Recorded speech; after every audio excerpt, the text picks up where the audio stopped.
Hello guys! Welcome to my vlog. Wala lang guys, meron lang akong gustong sabihin about sa relationship. Kasi, yung iba kasi, yung ibang lalaki kasi, nag-aano sila yung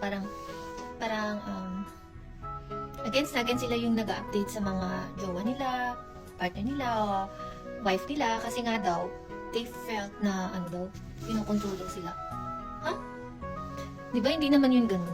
Tayo, syempre mga babae, kailangan natin ng di ba, ina-update tayo. But, it doesn't mean na gusto natin sila control o take over yung life nila.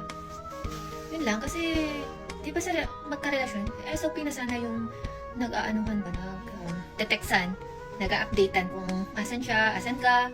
Syempre para just to give a peace of mind or mag-avoid ng overthinking yung girl, yeah, especially yung tayo mga girls, di ba?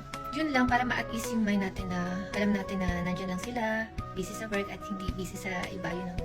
Tsaka, let's not make it as an issue yung mag-update. So, yun na nga, kung magjojowa ka, kung partner, kailangan, automatic na yun, mag-update, diba? Para walang away, diba?